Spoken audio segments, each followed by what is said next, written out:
Jayson Tatum and Jaylen Brown are now shooting a combined 31.8% through the first two games of the series. Guys, listen to this.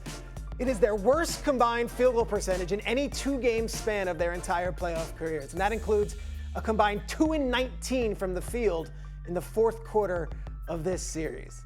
Yes, they are NBA champions, and you cannot take that away from them. But Perk, is this a legacy-defining series for Tatum and Brown?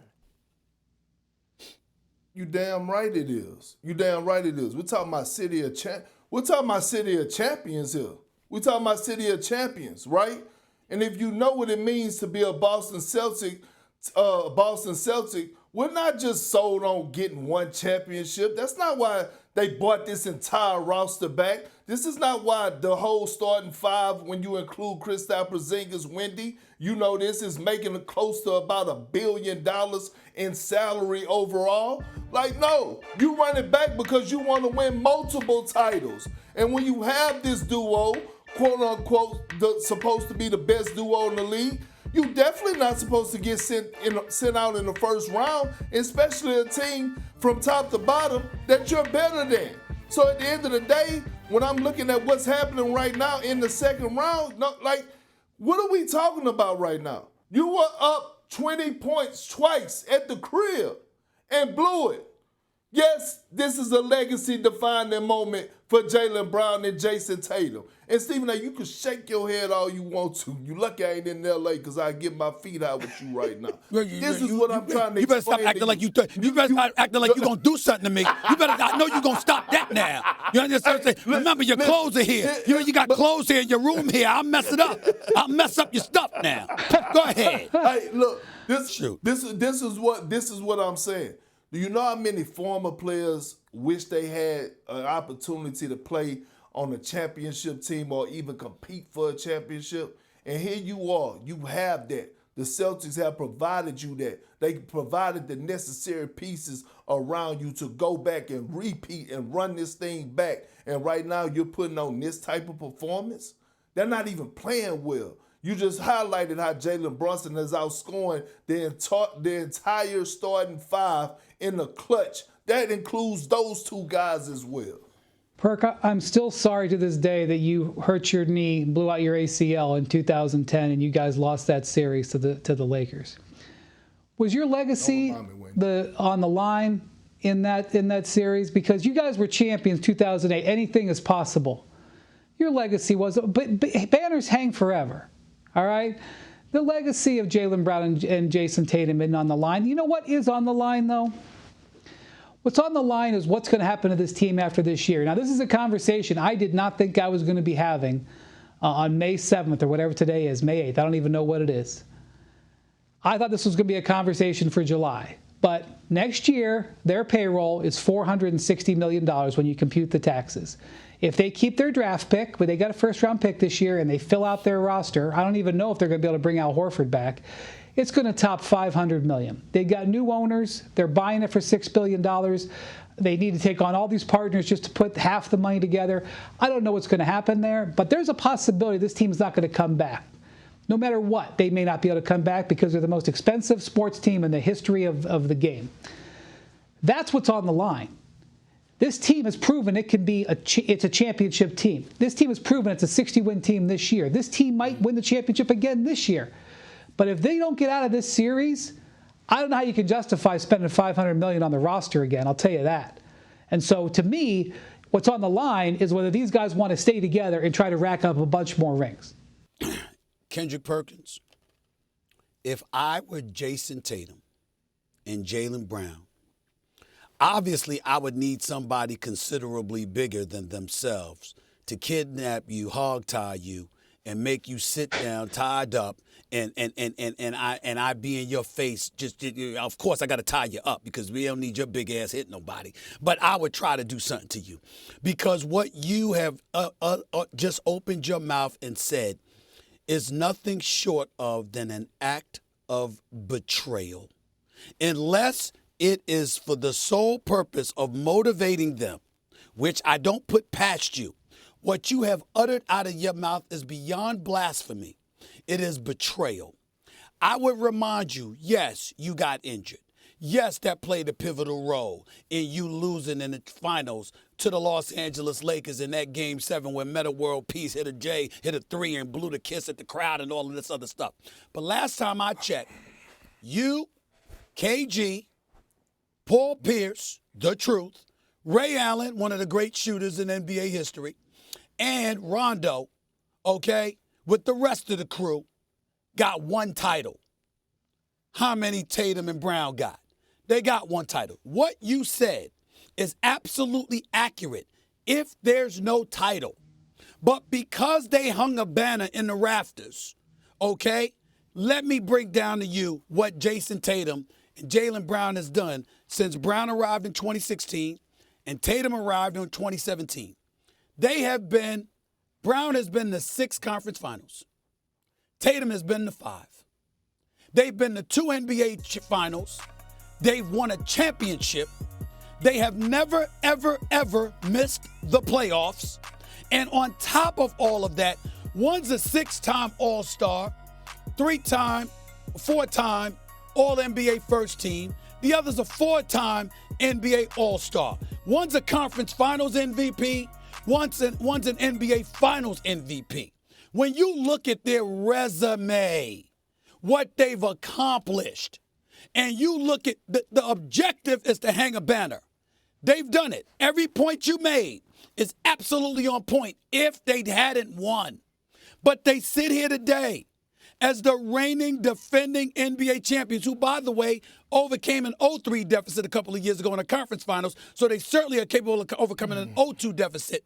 But for you to sit here with one banner, knocking them who has one banner, and saying it's legacy defining, that's extreme. That's betrayal. You can't do that, Perk. You can't do that to them brothers. That's extreme. Well, first of all, you can't tell me what I can and cannot do. That's wrong. How about that? It's wrong. Second of all, how about that? Second of all, we're not talking up. See, it may be cool when you just brought up the resume for as conference finals and making it to the NBA finals. That's cool with the Knicks organization because y'all bar is set at a certain level. But when you're talking about the Boston Celtics, the bar is about hanging banners. And what I'm explaining to you is, hold on. What I'm explaining to you is this. You could bring up Paul, KG, Ray Allen. Those guys were 31, 32. Maybe Paul was just knocking at the door at 30. Jaylen Brown and Jayson Tatum are just knocking at the door of starting their prime right now. So they have a max window listen to me, if, like Wendy said, they don't make a move this offseason, right? Because they are expensive. What I'm explaining to you, Stephen A., is that when you bring a championship team back and you have all the pieces again and you're clearly top to bottom on paper, still should be the best team that's still in the postseason. If we want to go down the roster, yes, OKC playing well, but they still haven't made it to the finals. They still, we got questions.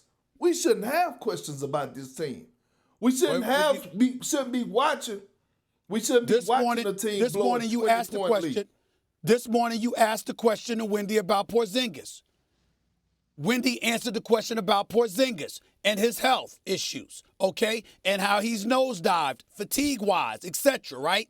You wanted to know the answer to that question. Just like you were out, just like other cats were hobbled, the best post player in the NBA, according to you last year, is hobbled. I'm not saying that's an excuse to lose, but it definitely is an explanation as to why the struggle has occurred. You can't look at Jayson Tatum and Jaylen Brown's resume, particularly when they've been to as many NBA finals as you were as a Boston Celtic. They've done that. They got a banner in the rafters. They have been to 5 and 6, respectively, NBA conference finals. You can't look at their resume and say it's legacy defining. That's not right, Perk. That's not right. All right. Stephen A., let me say this. Since you bring up the 2008, the Big Three, Rondo, Perk, all that run that we had, I want you to think about this for a second. KG get hurt the following year, right? Yep. We have one of the greatest playoff series first round against the Chicago Bulls. And then the Orlando Magic, they went on to go to the NBA Finals, but we pushed them to 7 games, okay? The following year, I get injured. We lose to 7 games in the finals to Kobe and Paul Gasol. What I'm telling you is, look in the way that this series is trending right now. The Knicks are up 2-0. That means that the Celtics are trending towards getting swept. The next 2 games are in Madison Square Garden. So you mean to tell me that the defending champs, they got their 2 best players available on the floor, down 2-0, just blew 2 home games and going on the road on the verge of trending of getting swept, and they get swept? You telling me this is not a hit on their legacy? I'm saying to you, if they were to get swept, that's a different discussion. I'm not contemplating them getting swept. I'm contemplating them losing the series, not getting swept, number one. Number two, I remember Magic Johnson and the Los Angeles Lakers being champions, and then all of a sudden you turn around and you lose to Ralph Sampson and Houston, okay? 4 straight. So I'm looking at it. These kind of things happen from time to time. I'm just saying to you, legacy defining, I get it. That's a bit extreme. But it's not what you do, it's how you do it. If the Boston Celtics come back and make this a 7-game series, I won't even have this conversation. But if they get bounced in 4 or 5, are you kidding me? 4 or 5? Hell yeah. Hell yeah. After being an defending champs, and they bring back the entire roster? Come on now. The entire roster isn't there. Unfortunately, Porzingis is such a big deal. Go ahead, Wendy. I'm sorry. Unfortunately, this is sort of already on their resumes. They were ahead 2-1 in the 2022 finals, and I know that Warriors team played great. You know, the proper team won, but they're ahead 2-1. They yield 3 straight games. 2 years ago, they're playing an 8-seeded Miami Heat. Now, I gotcha. Jimmy Butler was awesome, but they fall down 3-0 in that series. Then they come back, and they got a chance to win Game 7 at home to be the first ever team to come back from 3-0 down, and they get punked in Game 7 at home. There's already notes in their file about this. This has happened to this team, which is why that championship run last year was so important. I did think they were past this, though, guys. When I saw them handle their business, and yes, they had some advantages with some injuries in the playoffs last year, but they handled their business. When I saw them handle their business last year in the whole playoff run, and I saw them handle their business in the first round where Jayson Tatum comes back from that wrist injury and goes 35, 36, 37, I thought this was going to be business as usual. So I'm a little bit on my heels right now, but this is already something that Jayson Tatum and Jaylen Brown are known for, Perk.